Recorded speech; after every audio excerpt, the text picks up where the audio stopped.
Hey, what's up everybody? This is Tesla Tech Lou Bob, and I've got something a little different for you guys.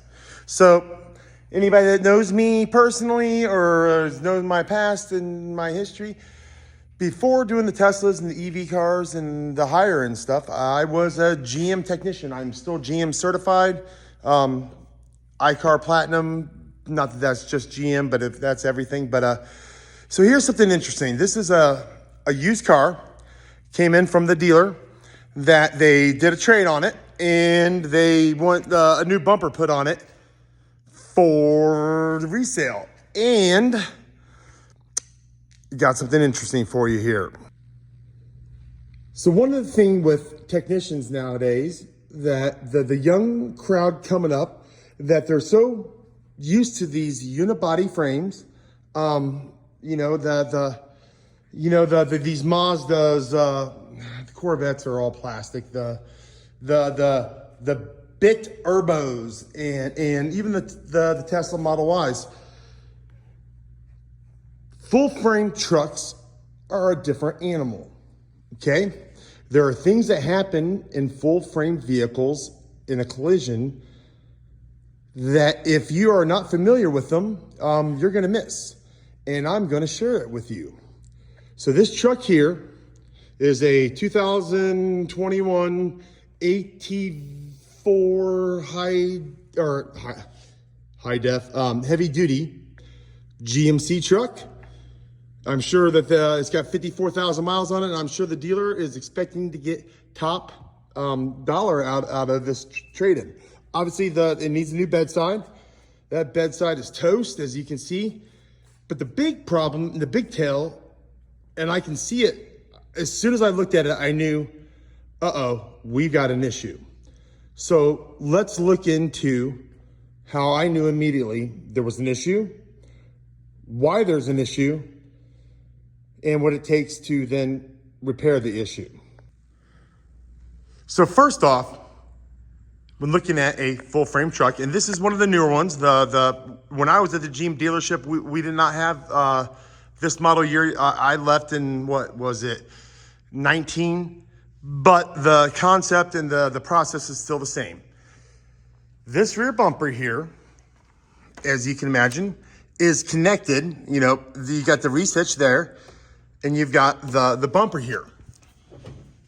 We can go underneath here, and I'll turn the light on, and I'll give you a quick little rundown on what's going on. So you can see the outside of the wrecked bumper. Oh man, somebody rear-ended me. No big deal. Dude's gonna trade it in, and which is what has probably happened here. He traded it in, got him a new one.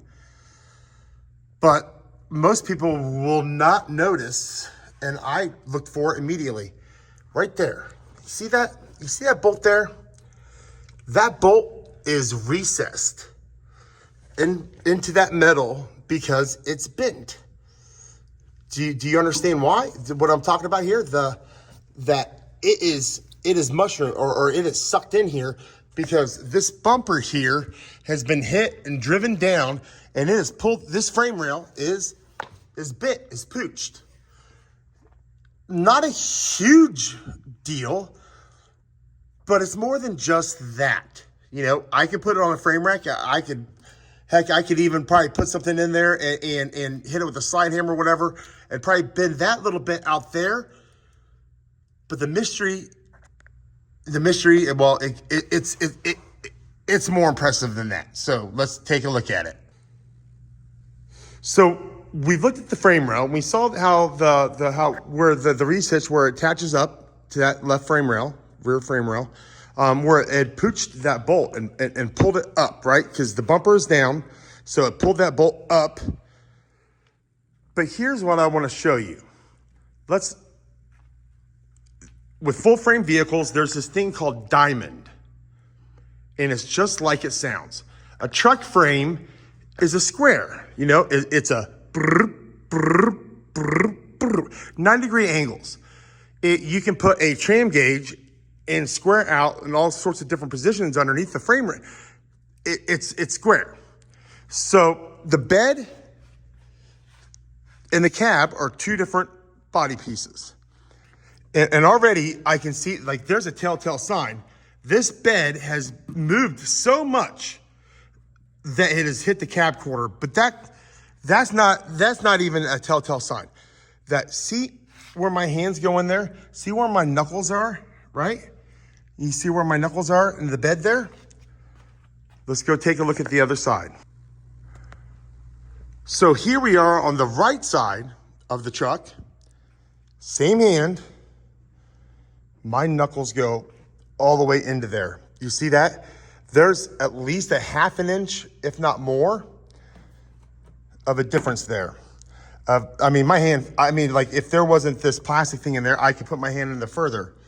Obviously no dent there. Okay, that's a sign. Next sign is, and this is the most important because, well, if you take this just any old shop, let's say an Abra, or not an Abra, a Caliber, or just any run-of-the-mill freaking, oh yeah, like insurance, DRP, they'll bang it out, get in and out, like, you know. Look, I can get 4 fingers in the steering wheel straight. I can get 4 fingers in between this tire and that wheel flare, okay? Let's go around to the driver's side.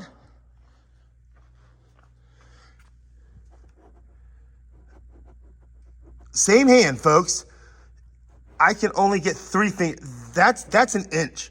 That's an inch of diamond. This truck has got serious issues. No wonder the guy traded in. He probably found out that this truck needed $20,000, $30,000 of repair. So let's see how this turns out. Am I repairing it? Only if I buy it. Stay tuned.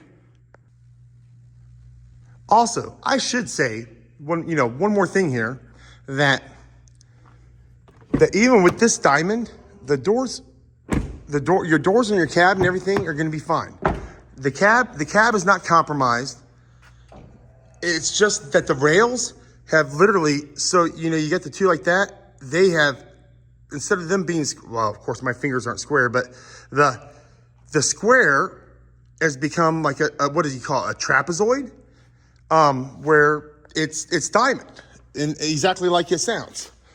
Like you can find all sorts of different spots everywhere that you can measure and see. On the left side, it's way too tight. On this side, it's way too close. Or on this side, it's just, I wouldn't say just right, but more like it should be. On the other side, everything is pinched, is all way closer than it should be. But still, it has not affected, like I said, it did not affect the doors open and closing at all. So the solution, the only solution, is to put it on a frame rack, tie it down, and pull the diamond out of it. And it's pulling full frame vehicles is a lost art. There are still some of us old timers that do it, know how to do it. And that's the biggest thing, is knowing how to do it. You have to know how it's bent to reverse it. Otherwise, we're putting a frame underneath it, which is my favorite thing to do. But usually for diamond, we don't put frames underneath it. But it could be argued, one could argue, because of that big pucker in the rear end, if I'm pulling heavy weight all the time, this is a Duramax, I don't know, do I want that frame rail to be, that's up for debate. I'm not an engineer. Just because I can put something back together with less fasteners than the engineers designed it for makes me smarter, but it doesn't make me an engineer. Have a good time, folks.